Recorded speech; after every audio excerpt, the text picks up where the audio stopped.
Hello everyone, आप सभी का हमारे YouTube channel Shubham Khadka virtual classroom में स्वागत है। आज हम जिस टॉपिक की बात करने वाले हैं उसका नाम है ऑर्थो पैरा रेशो। हम बात कर रहे हैं यूनिट सेकंड के बारे में, जिसका नाम क्या है, बेंजेनोइड केमिस्ट्री है। और इस बेंजेनोइड केमिस्ट्री में हम ऑलरेडी 2 वीडियो कवर कर चुके हैं, जिसमें फर्स्ट है ARSE के बारे में, एरोमेटिक इलेक्ट्रोफिलिक सब्स्टिट्यूशन रिएक्शन के बारे में, और सेकंड कर चुके हैं हम एक्टिवेटिंग एंड डीएक्टिवेटिंग ग्रुप से, या फिर मैं कह दूं इफेक्ट ऑफ सब्स्टिट्यूएंट के बारे में। अगर आपने हमारी ये दोनों वीडियो नहीं देखे हैं तो पहले प्लेलिस्ट में जाकर इन वीडियो को देखिए। अगला जो थर्ड टॉपिक है वो क्या है, ऑर्थो पैरा रेशो है।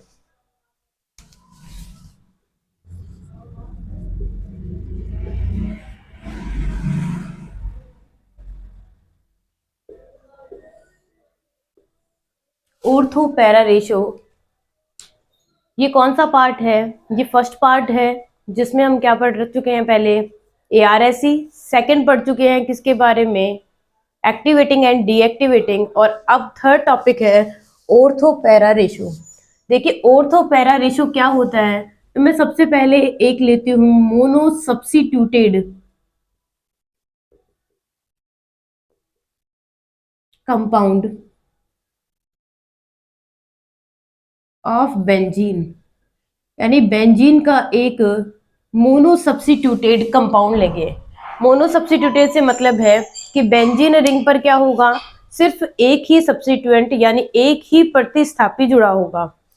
तो किस तरीके से एग्जांपल लेते हैं, C6H5 और X, ये है क्या, एक मोनो सब्स्टिट्यूटेड, यानी X यहाँ पे क्या है, एक सब्स्टिट्यूएंट है, एक सब्स्टिट्यूएंट है।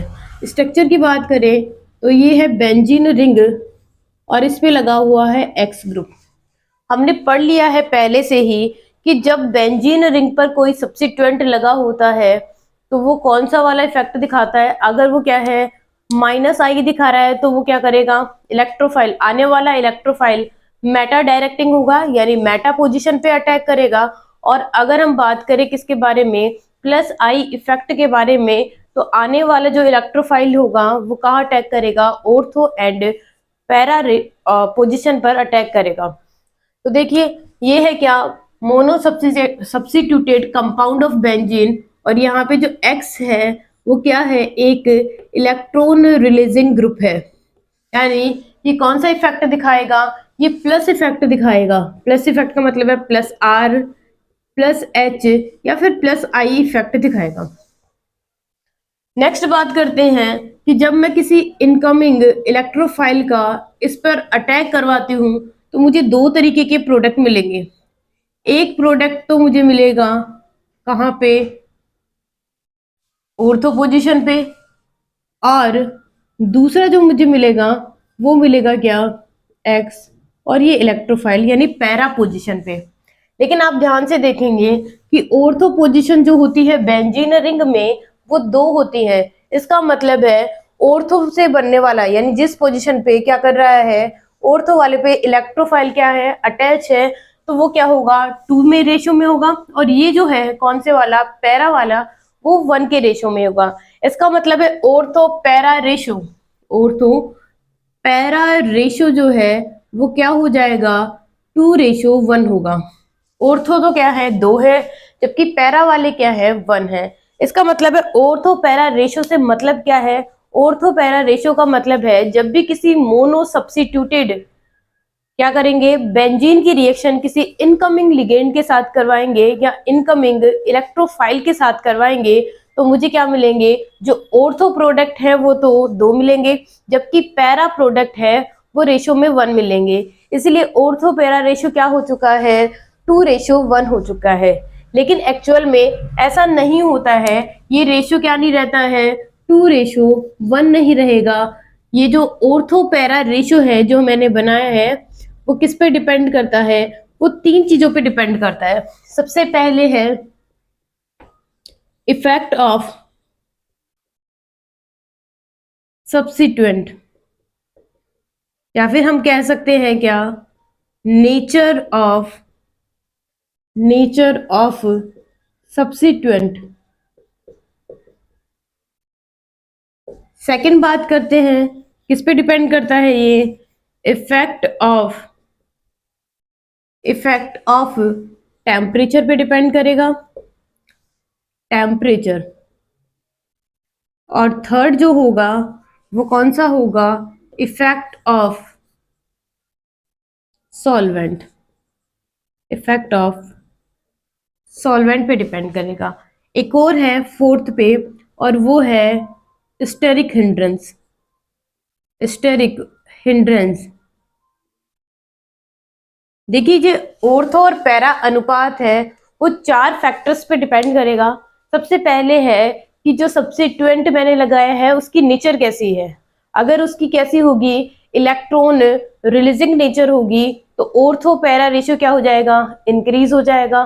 सेकंड बात करते हैं किसके बारे में, इफेक्ट ऑफ टेम्परेचर, यानी ताप का प्रभाव, टेम्परेचर पे कैसे फर्क पड़ेगा। नेक्स्ट बात करते हैं इफेक्ट ऑफ सॉल्वेंट, यानी विलायक का प्रभाव। और लास्ट फोर्थ है स्टेरिक हिंड्रेंस, इसका मतलब है त्रिविम बाधा। यानी हमारा जो ऑर्थो पैरा रेशो है वो किस पे डिपेंड करता है, ऑर्थो पैरा रेशो इन 4 फैक्टर्स पे डिपेंड करता है। फिर से एक और बार क्या कहा है, ऑर्थो पैरा रेशो है वो कभी क्या नहीं होता है, 2:1 नहीं होता, ये बहुत सारे फैक्टर्स पे काम करेगा। और ये फैक्टर कौन से हैं, यही चारों फैक्टर्स हैं। चलिए अब एक एक फैक्टर के बारे में डिटेल से चर्चा करते हैं।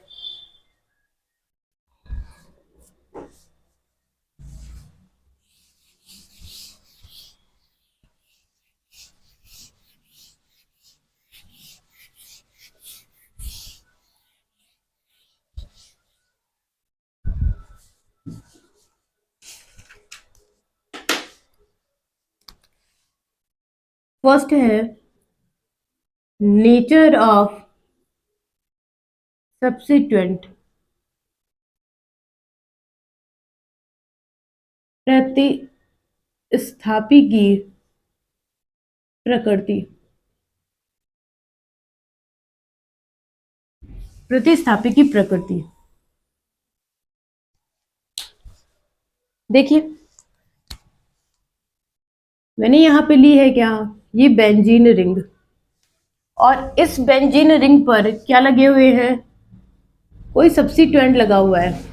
ठीक है, अब क्या होगा, अगर मैं क्या करूं बच्चों, किसी इलेक्ट्रोफाइल का यहाँ पे क्या करवाएंगे, हम अटैक करवाएंगे, तो क्या होगा, अगर ये X कैसा है, एक इलेक्ट्रॉन रिलीजिंग ग्रुप है, यानी इलेक्ट्रॉन दाता समूह है, तो आने वाला जो इनकमिंग क्या है, इलेक्ट्रोफाइल है, वो कहाँ अटैक करेगा, वो एक तो ऑर्थो पे अटैक कर सकता है, और एक क्या कर सकता है,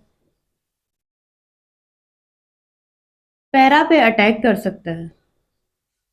अब इन सब्स्टिट्यूएंट को मैं 4 पार्ट में डिवाइड करती हूँ। सबसे पहला तो है मैथिल ग्रुप। अगर इलेक्ट्रोफाइल में, सॉरी, अगर मैं एक्स की बात करूं तो मैथिल ग्रुप हो सकता है। एक्स क्या हो सकता है, एथिल ग्रुप हो सकता है। एक्स क्या हो सकता है, आइसोप्रोपिल ग्रुप हो सकता है, आइसोप्रोपिल ग्रुप हो सकता है। और लास्ट में जो एक्स है वो क्या हो सकता है, वो हो सकता है tertiary butyl group, tertiary butyl group हो सकता है। ठीक है, अब देखिए सबसे पहले बात करते हैं मैथिल ग्रुप का मतलब क्या है। एक्स की जगह क्या लगा हुआ है, CH3 लगा हुआ है। ET की बात करें तो C2H5 लगा हुआ है, दैट मीन्स क्या लगा हुआ है, CH2 CH3 ग्रुप लगा हुआ है एक्स की जगह। नेक्स्ट बात करते हैं आइसोप्रोपिल से क्या मतलब है, तो इससे मतलब है कि यहाँ पे क्या है, 3 कार्बन का क्या है, एक ग्रुप है जो आइसोफॉर्म में है। नेक्स्ट बात करते हैं तो इसमें क्या होगा, जो कार्बन अटैच है उससे क्या जुड़े हुए हैं, 3 मैथिल ग्रुप जुड़े हुए हैं, तो उसे हम क्या कहेंगे, उसे हम टर्सरी ब्यूटिल ग्रुप कहेंगे। अब देखिए नेक्स्ट बात करते हैं किसके बारे में, कि ये जो ऑर्थो पैरा रेशो है इन पर किस तरीके से डिपेंड करता है। सबसे पहले बात करते हैं, ये है एक मैथिल ग्रुप, और कैसा है ये, इलेक्ट्रॉन रिलीजिंग ग्रुप है। इसका काम क्या होता है, इसका काम होता है कि इलेक्ट्रॉनों को, यानी आने वाले इनकमिंग लिगेंड को कहां पे अटैक करवाएगा, ऑर्थो पोजीशन पे और पैरा पोजीशन पे अटैक करवाएगा। तो देखिए मैंने ये कहा है कि यहाँ पे इस वाले फर्स्ट यानी ऑर्थो वाले इलेक्ट्रोफाइल की क्या है, ज्यादा क्या है, अमाउंट है, यानी कितना बन रहा है, या फिर पैरा वाले की क्या है, ज्यादा अमाउंट है। उसी पे क्या डिपेंड करेगा, ऑर्थो पैरा रेशियो डिपेंड करेगा। तो देखिए सबसे पहले बात करते हैं, यहाँ पे क्या है, CH3 है। अब CH3 कौन सा वाला इफेक्ट दिखाते हैं, तो बच्चों ये दिखाते हैं प्लस H। सबसे ज्यादा प्लस H कौन दिखाएगा, CH3 दिखाएगा। अगर आपको ये हाइपर कॉन्जुगेशन कैसे निकालते हैं या फिर अल्फा हाइड्रोजन कैसे निकालते हैं, तो आप हमारे प्लेलिस्ट में जाकर हाइपर कॉन्जुगेशन टॉपिक को देख सकते हैं। वहां पे हमें क्या होगा, क्लियर होगा कि किस तरीके से हम अल्फा हाइड्रोजन को क्या कर सकते हैं, कैलकुलेट कर सकते हैं। चलिए तो नेक्स्ट बात करते हैं, यहाँ पे अल्फा हाइड्रोजन CH3 में कितने हैं, तो इसमें है 3 अल्फा हाइड्रोजन है। नेक्स्ट की बात करेंगे तो इसमें क्या है, सिर्फ 2 अल्फा हाइड्रोजन है। अगले वाले की बात करें तो 1 अल्फा हाइड्रोजन है, और लास्ट वाले में क्या है, 0 अल्फा हाइड्रोजन है। इसका मतलब क्या हो गया है कि अगर मैं सबसे पहले क्या करवाऊं, यहाँ पे ले लू CH3 ग्रुप, और यहाँ पे भी क्या ले लिया मैंने, CH3 ग्रुप ले लिया है, तो आने वाले जो इलेक्ट्रोफाइल है वो कहाँ अटैक करेगा, ऑर्थो पे अटैक करेगा, या फिर कहाँ पे करेगा, पैरा पे। तो ध्यान रखिएगा अगर मैथिल ग्रुप लगा हुआ है तो वो कहाँ अटैक करेगा, वो ऑर्थो पोजीशन पे अटैक करेगा, क्योंकि सबसे ज्यादा अमाउंट किसकी बनेगी, ऑर्थो वाले की बनेगी। यानी फर्स्ट वाले में ऑर्थो क्या होगा बच्चों, ज्यादा होगा, और पैरा वाला क्या होगा, उससे कम होगा, डिक्रीज होगा। नेक्स्ट बात करते हैं, अगर अगला ग्रुप लगा दे क्या, C2 CH2 CH3 लगा दे, तो ऐसे में क्या होगा, ऐसे में अब अमाउंट क्या होने लगेगी, कम, क्योंकि जितना पहले ऑर्थो बन रहा था अब क्या होगा, उतना ऑर्थो नहीं बन पाएगा। इसका मतलब है जो ऑर्थो की अमाउंट है वो क्या हो जाएगी, स्लाइटली डिक्रीज हो जाएगी। ठीक है, और फर्स्ट वाले की मैं बात करूं तो इसमें भी क्या हो जाएगा, ऑर्थो और ज्यादा क्या हो जाएगा, कम हो जाएगा, और लास्ट वाले में तो ऑर्थो की वैल्यू क्या हो जाएगी, सबसे कम हो जाएगी। इसका मतलब है कि जब मैं क्या करवाती हूँ बच्चों, किसी एक्स की जगह पे क्या लेते हैं हम लोग, अल्फा यानी हाइड्रोकार्बन्स लेते हैं, तो आने वाले जो इनकमिंग लिगेंड होंगे वो कहाँ अटैक करेंगे, वो किस पे डिपेंड करता है, इलेक्ट्रॉन रिलीजिंग ग्रुप पर डिपेंड करेगा। इलेक्ट्रॉन रिलीजिंग ग्रुप क्या करते हैं, अगर मैथिल ग्रुप होगा तो ऑर्थो क्या बनेगा, ज्यादा बनेगा, जबकि पैरा वाला क्या बनेगा, कम अमाउंट में बनेगा। सेकंड बात करते हैं, अगर उसकी जगह पे क्या लगा हो, एथिल वाला सब्स्टिट्यूएंट लगा हो, तो ऐसे में क्या होगा, जो ऑर्थो है पहले जितना बन रहा था मैथिल की रिस्पेक्ट में, उससे क्या होगी, उसकी अमाउंट कम हो जाएगी। इसका मतलब है जो ऑर्थो का रेशियो होगा, यानी ऑर्थो की जो अमाउंट होगी वो क्या होगी, कम हो जाएगी। नेक्स्ट बात करते हैं थर्ड की, अगर उसकी जगह आइसोप्रोपिल ग्रुप लगा होगा तो क्या होगा, अल्फा हाइड्रोजन सिर्फ एक होगा, यानी इसमें प्लस H जो है वो क्या हो जाएगा, और भी कम हो जाएगा, और ऑर्थो की जो अमाउंट है और भी कम हो जाएगी, और पैरा की क्या होने लगेगी, इंक्रीज होने लग जाएगी। नेक्स्ट बात करते हैं कौन से वाले के बारे में, फोर्थ वाले के बारे में, कि अगर टर्सरी ब्यूटिल ग्रुप लगा होगा तो वहां पे अल्फा हाइड्रोजन 0 होंगे। इसका मतलब है ऑर्थो का जो प्रोडक्ट है वो तो और भी कम हो जाएगा, और पैरा प्रोडक्ट क्या होने लग जाएगा, इंक्रीज होने लग जाएगा, बढ़ने लग जाएगा। इसका मतलब ये है कि यहाँ पे ऑर्थो पैरा रेशो किस पे डिपेंड कर रहा है, वो प्लस H पे डिपेंड कर रहा है, कि प्लस H क्या होगा, जितना ज्यादा होगा ऑर्थो प्रोडक्ट उतना ही ज्यादा होगा, और प्लस H जैसे जैसे कम होता जाएगा ये ऑर्थो प्रोडक्ट तो क्या होगा, कम होगा, जबकि पैरा प्रोडक्ट क्या हो जाएगा, इंक्रीज हो जाएगा। ये है फर्स्ट पॉइंट। नेक्स्ट बात करते हैं अगले पॉइंट के बारे में, और वो है effect of temperature.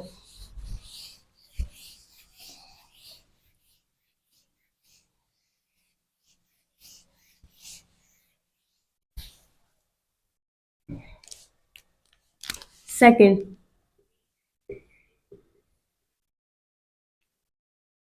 Effect of temperature, ताप का प्रभाव। ताप का क्या प्रभाव पड़ेगा, तो देखिए सेम वैसे ही बातें करेंगे। यहाँ पे मैंने एक मोनो सब्स्टिट्यूटेड क्या बनाई है, बेंजीन डेरिवेटिव बनाया है, और इसकी रिएक्शन करवाएंगे हम आने वाले इलेक्ट्रोफाइल के साथ in the presence of temperature. Temperature की प्रेजेंस में करवाएंगे, तो ऐसा क्या होगा यहाँ पे, तो देखिए सबसे पहले तो ये एक्स इलेक्ट्रोफाइल कहाँ पे आएगा, एक तो ऑर्थो पोजीशन पे आएगा और एक इलेक्ट्रोफाइल जो है वो कहाँ पे आएगा, पैरा पोजीशन पे आएगा। ये दो बन गए। एक और रिएक्शन करवाते हैं।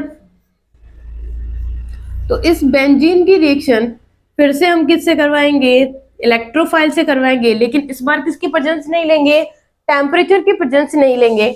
और क्या बनाएंगे यहाँ पे, इस बेंजीन डेरिवेटिव के ऊपर एक तो बनाएंगे कौन से वाला, इलेक्ट्रोफाइल ऑर्थो पोजीशन पे, और एक बनाएंगे कहाँ पे, पैरा पोजीशन पे बनाएंगे, इस तरीके से।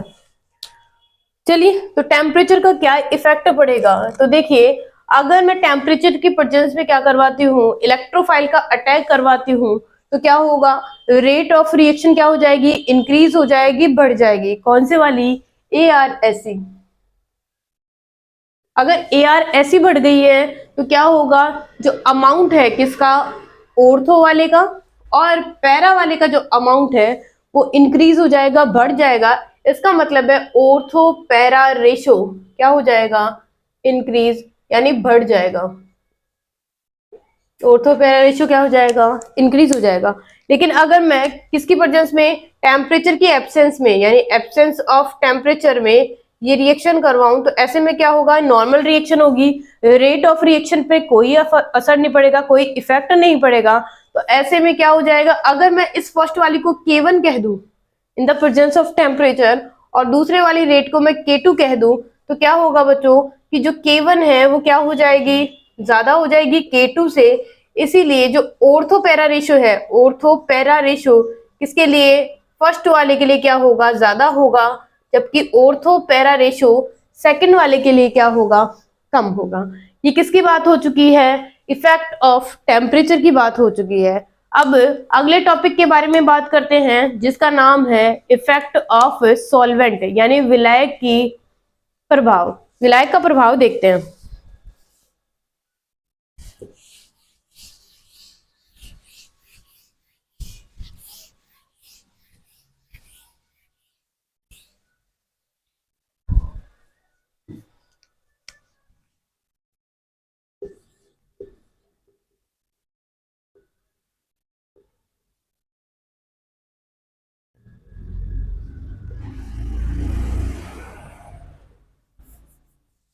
देखिए क्या होगा, सॉल्वेंट का इफेक्ट कैसे होता है, तो देखिए सबसे पहले मेरे पास क्या है, सबसे पहले तो एक कंसंट्रेट क्या है, सॉल्वेंट है, और दूसरा क्या है, डाइल्यूट सॉल्वेंट है।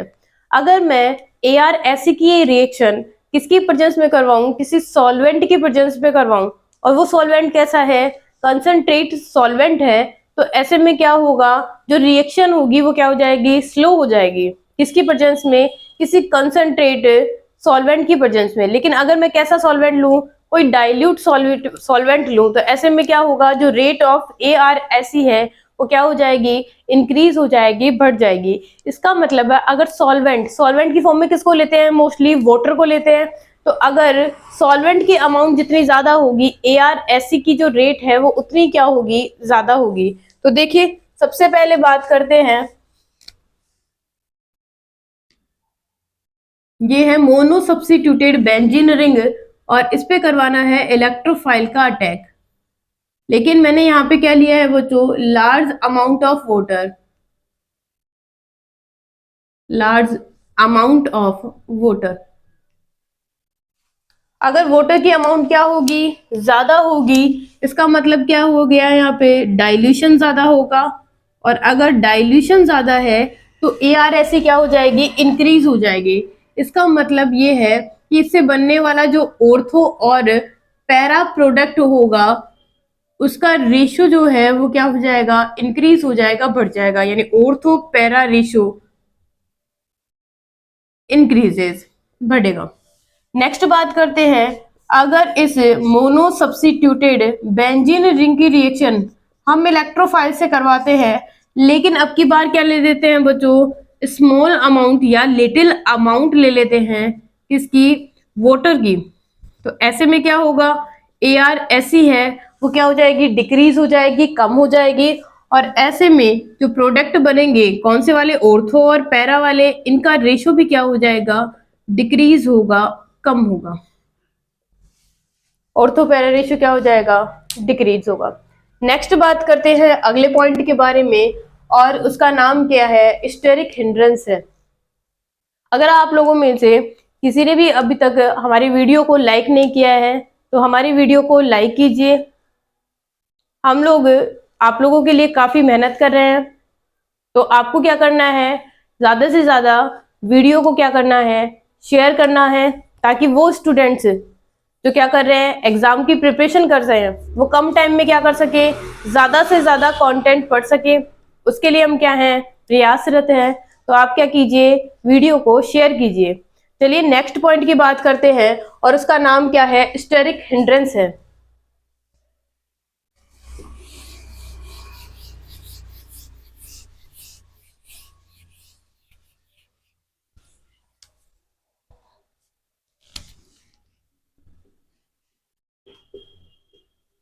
स्टेरिक हिंड्रेंस,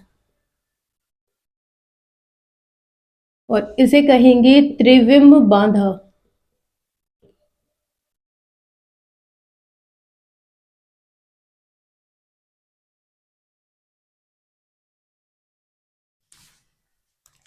देखिए सबसे पहले ये है एक मोनो सब्स्टिट्यूटेड बेंजीन डेरिवेटिव, और यहाँ पे X की जगह मैंने क्या लिया है, सबसे पहले Me ग्रुप लिया है। नेक्स्ट क्या किया है, X की जगह क्या लिया है, Et ग्रुप लिया है। एक X की जगह क्या लिया है, आइसोप्रोपिल ग्रुप लिया है, आइसोप्रोपिल ग्रुप। और लास्ट में X की जगह क्या लिया है, टर्सरी ब्यूटिल ग्रुप। ये मैंने क्या किए हैं, सब्स्टिट्यूट लिए हैं X की फॉर्म में। अब देखिए बच्चों, अगर मैं किसी इलेक्ट्रोफाइल का इसके ऊपर अटैक करवाती हूं तो क्या बनेगा, एक तो ऑर्थो प्रोडक्ट बनेगा और एक क्या बनेगा, पैरा प्रोडक्ट बनेगा। अब कौन सा ज्यादा बनेगा और कौन सा कम बनेगा, तो देखिए सबसे पहले बात करते हैं बच्चों, यहाँ पे क्या होगा, एमी ग्रुप लगा हुआ है। एमी क्या करता है, स्टेरिक हिंड्रेंस। स्टेरिक हिंड्रेंस से मतलब है भीड़ भाड़, यानी क्या होगा, किसी मॉलिक्यूल में अगर हम क्या करेंगे, ऐसा सब्स्टिट्यूएंट लेंगे जो कैसा होगा, बल्कि सब्स्टिट्यूएंट होगा। तो अगर वो बल्कि सब्स्टिट्यूएंट है तो क्या करेगा, आने वाले इलेक्ट्रोफाइल को रिपेल करेगा, दूर भगाएगा। तो ऐसे में ऑर्थो प्रोडक्ट बनना क्या होगा, थोड़ा डिफिकल्ट हो जाएगा। और किस टाइप का प्रोडक्ट बनेगा, पैरा प्रोडक्ट बनने की जो पॉसिबिलिटी होगी वो क्या हो जाएगी, इंक्रीज हो जाएगी, बढ़ जाएगी। यही कौन है, स्टेरिक हिंड्रेंस है। तो देखिए सबसे पहले बात करते हैं कि एमी क्या करता है बच्चों, स्टेरिक हिंड्रेंस कम दिखाता है। ईटी क्या करेगा, थोड़ी ज्यादा दिखाएगा। आइसोप्रोपिल क्या करेगा, और ज्यादा दिखाएगा। और टर्सरी ब्यूटिल ग्रुप है, वो क्या दिखाएगा, सबसे ज्यादा क्या दिखाएगा, स्टेरिक हिंड्रेंस दिखाएगा। इसका मतलब है बच्चों कि अगर मैं ऊपर से नीचे यानी अप टू डाउन की बात करूं तो यहाँ पे क्या हो रहा है, steric hindrance, steric hindrance increase हो रही है। अगर ये इंक्रीज होगी तो ऑर्थो पैरा रेशो क्या हो जाएगा, इंक्रीज हो जाएगा, सॉरी डिक्रीज हो जाएगा। इसका मतलब है बल्कि ग्रुप जितना ज्यादा होगा, ऑर्थो पैरा रेशो क्या होगा, उतना ही कम होगा। नेक्स्ट बात करते हैं हैलोजन की रिएक्टिविटी के बारे में।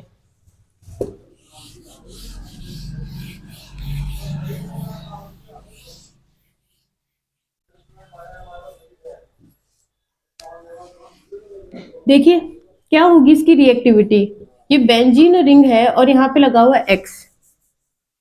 बच्चों अब की बार मैंने क्या किया है, इस X की जगह क्या लगाया है, इलेक्ट्रॉन विड्रॉइंग ग्रुप लगाया है।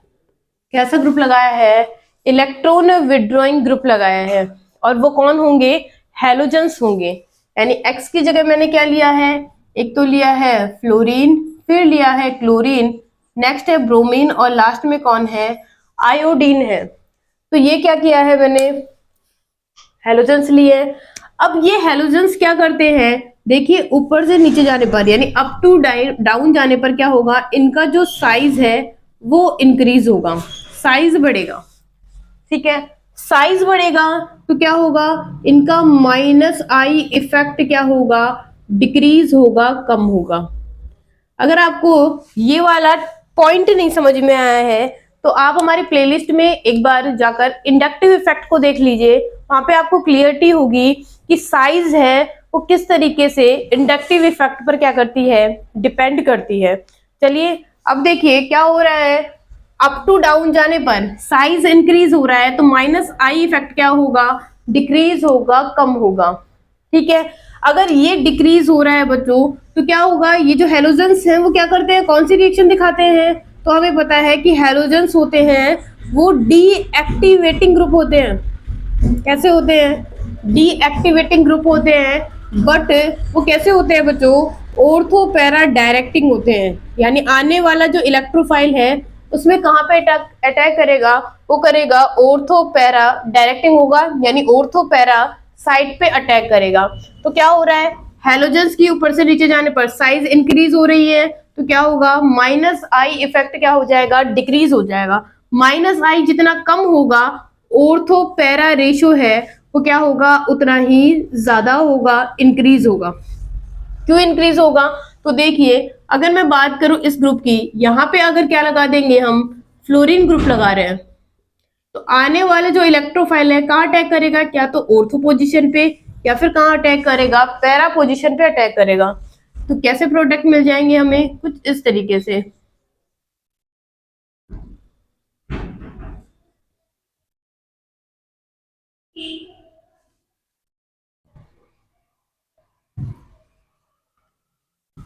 अब क्या हो रहा है कि इस एफ का क्या है बच्चों, माइनस आई इफेक्ट है। एफ का कौन सा इफेक्ट होता है, माइनस आई, यानी आने वाला जो इलेक्ट्रोफाइल है वो कहां पे अटैक नहीं कर पाएगा, ऑर्थो पोजीशन पे, क्योंकि ऑर्थो पोजीशन के ऊपर क्या होगा बच्चों, सबसे ज्यादा पॉजिटिव चार्ज प्रेजेंट होगा। यानी क्या होती है, डिस्टेंस जितनी क्या होगी, पास होगी, इंडक्टिव इफेक्ट उतना ही ज्यादा होगा। लेकिन पैरा पोजीशन पे भी क्या होगा, पॉजिटिव चार्ज तो क्रिएट होगा, लेकिन इस ऊपर वाले यानी ऑर्थो के कंपैरिजन में क्या होगा, कम होगा। तो ऐसे में क्या हो जाएगा, जो ऑर्थो पैरा रेशो है वो डिक्रीज हो जाएगा, कम हो जाएगा। किसका, फ्लोरीन सब्स्टिट्यूटेड बेंजीन डेरिवेटिव का। नेक्स्ट अगर मैं बात करूं कि इसी की बात कर लेते हैं, यहाँ पे क्या है, आइडोबेंजीन है और इसकी रिएक्शन करवाना चाहती हूँ मैं किससे, इलेक्ट्रोफाइल से। तो क्या होगा, ये जो इलेक्ट्रोफाइल है कहाँ अटैक करेगा, ऑर्थो पे, और साथ में कहाँ अटैक करेगा, पैरा पोजीशन पे अटैक करेगा। ऐसे में क्या हो जाएगा, ये आई है और यहाँ पे क्या हो जाएगा, इलेक्ट्रोफाइल, और अगले वाले में ये आयोडीन और यहाँ पे पैरा पोजीशन पे इलेक्ट्रोफाइल। अब क्या हो गया है बच्चों, यहाँ पे आई का क्या है, माइनस आई तो बहुत कम है, बहुत ज्यादा कम है, लेकिन इसका क्या होगा, अगर मैं आर की बात करूं तो क्या होगा, प्लस आर क्या होगा, सेम होगा। कौन सी पोजीशन पे, ऑर्थो पोजीशन पे भी और पैरा पोजीशन पे भी। ऐसे में इसका ऑर्थो पैरा रेशो क्या हो जाएगा, इंक्रीज हो जाएगा, बढ़ जाएगा। इसका मतलब है हेलोजेंस भी क्या करते हैं, ऑर्थो पैरा रेशो को इफेक्ट देते हैं।